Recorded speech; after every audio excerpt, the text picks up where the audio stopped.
ನಮಸ್ಕಾರ ಸ್ನೇಹಿತರೆ, Belawadi beats with Arshita YouTube ಚಾನಲ್ಗೆ ತಮ್ಮೆಲ್ಲರಿಗೂ ಕೂಡ ಪ್ರೀತಿಯ ಸ್ವಾಗತ. ನಾನಿವತ್ತು ಈ ವಿಡಿಯೋದಲ್ಲಿ ವೈಕುಂಠ ಏಕಾದಶಿಯ ಬಗ್ಗೆ ತಿಳಿಸ್ಕೊಡ್ತೀನಿ. ಹಾಗಾದರೆ ವೈಕುಂಠ ಏಕಾದಶಿ ಒಂದು ವ್ರತನ ಅಥವಾ ವೈಕುಂಠ ಏಕಾದಶಿ ದಿನ ಮಾತ್ರ ಸ್ವರ್ಗದ ಬಾಗಿಲು ತೆಗೆಯುತ್ತಾ? ಇದೆಲ್ಲದರ ಬಗ್ಗೆ ಈ ವಿಡಿಯೋದಲ್ಲಿ ತಿಳ್ಕೊಳ್ಳೋಣ. ಸೂರ್ಯನು ಉತ್ತರಕ್ಕೆ ಬದಲಾಗುವಾಗ ಮೊದಲು ಬರುವಂತ ಧನುರ್ಮಾಸದ ಶುದ್ಧ ಏಕಾದಶಿಯನ್ನೇ ವೈಕುಂಠ ಏಕಾದಶಿ ಅಥವಾ ಮುಕ್ಕೋಟಿ ಏಕಾದಶಿ ಅಂತ ಕರೀತಾರೆ. ವೈಕುಂಠ ಅಂದ್ರೆ ನಮ್ಮೆಲ್ಲರಿಗೂ ಗೊತ್ತಿರೋ ಹಾಗೆ ವಿಷ್ಣುವಿನ ಲೋಕ. ವೈಕುಂಠ ಅಂತ ಹೆಸರು ಬರೋದಕ್ಕೂ ಒಂದು ಕಾರಣ ಇದೆ. ಚಶ್ವಾಕು ಮನ್ವಂತರದಲ್ಲಿ ವಿಷ್ಣು ವಿಕುಂಠ ಎಂಬ ಸ್ತ್ರೀ ರೂಪದಲ್ಲಿ ಅವತರಿಸಿದ್ದರಂತೆ.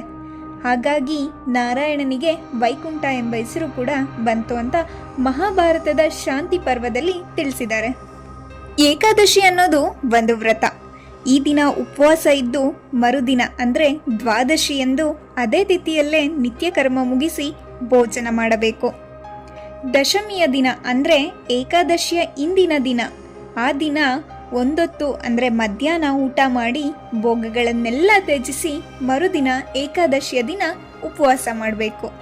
ಈ ವೈಕುಂಠ ಏಕಾದಶಿಯ ಕಥೆಯ ಹಿಂದೆಯೂ ಒಂದು ಅದ್ಭುತ ಪೌರಾಣಿಕ ಕಥೆ ಇದೆ. ದ್ವಾಪರ ಯುಗದಲ್ಲಿ ನಡೆಯುವ ಈ ಕಥೆ ಕೃಷ್ಣನ ಸಾಕು ತಂದೆಯಾದ ನಂದ ಗೋಪಾಲನದ್ದು. ಈತ ತುಂಬ ದೈವಿ ಭಕ್ತನಾಗಿದ್ದ. ಎಂದೂ ತಪ್ಪದೆ ಏಕಾದಶಿಯ ಉಪವಾಸ, ದ್ವಾದಶಿಯ ಪಾರಾಯಣ ಮಾಡುತ್ತಿರುತ್ತಾನೆ. ಹೀಗೆ ಒಂದು ದಿನ ಏಕಾದಶಿಯ ಮಾರನೆಯ ದಿನ ಅಂದರೆ ದ್ವಾದಶಿಯ ದಿನ ಬೆಳಗ್ಗೆ ಯಮುನಾ ನದಿಗೆ ಹೋಗಿರ್ತಾನೆ. ಆ ಸಮಯ ರಾಕ್ಷಸರ ಸಂಚಾರದ ಸಮಯವಾಗಿರುತ್ತೆ. ಹಾಗಾಗಿ ಆ ಸಮಯದಲ್ಲಿ ನಂದ ಗೋಪಾಲನನ್ನು ನೋಡಿದ ವರುಣದೇವನ ಸೇವಕರು ಈತನು ಕೂಡ ರಾಕ್ಷಸನೇ ಎಂದು ತಿಳಿದು ವರುಣದೇವನ ಬಳಿಗೆ ಕರೆದೊಯ್ತಾರೆ. ಆದರೆ ಈತ ಊರಿನ ಜನರು ಬೆಳಗ್ಗೆ ಸ್ನಾನಕ್ಕೆ ಹೋದ ನಂದನು ಎಷ್ಟೊತ್ತಾದರೂ ಬರದೇ ಇದ್ದ ಕಾರಣ ಆತನ ಮಕ್ಕಳಾದ ಕೃಷ್ಣನಿಗೆ ಹಾಗೆ ಬಲರಾಮನಿಗೆ ತಿಳಿಸ್ತಾರೆ.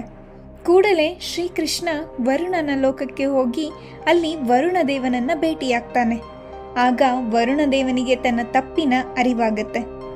ತನ್ನ ಸೇವಕರಿಂದ ಆದ ತಪ್ಪನ್ನ ಕ್ಷಮಿಸಬೇಕೆಂದು ನಂದ ಗೋಪಾಲನನ್ನ ವರುಣದೇವನು ಕೇಳಿಕೊಳ್ಳುತ್ತಾನೆ. ಹಾಗೆ ಸಕಲ ಮರ್ಯಾದೆಯಿಂದ ನಂದ ಗೋಪಾಲನನ್ನ ಶ್ರೀಕೃಷ್ಣನ ಜೊತೆ ಕಳುಹಿಸಿಕೊಡ್ತಾನೆ.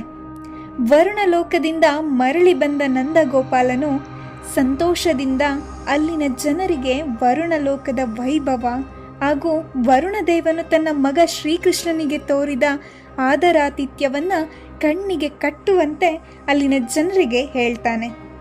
ಇದೆಲ್ಲವನ್ನ ಕೇಳಿದ ಜನ, ನಮ್ಮ ಬುದ್ಧಿಗೆ ಏನಾಗಿದೆ, ಸಾಕ್ಷಾತ್ ಭಗವಂತ ಶ್ರೀಕೃಷ್ಣನೇ ನಮ್ಮ ಜೊತೆ ಇರುವಾಗ ನಮಗೆ ಅರಿವಿಲ್ಲದೆ ಹೋಯಿತಲ್ಲ ಎಂದು ಪರಿತಪಿಸಿ ಕೃಷ್ಣನ ಬಳಿ ಕ್ಷಮೆ ಕೇಳ್ತಾರೆ.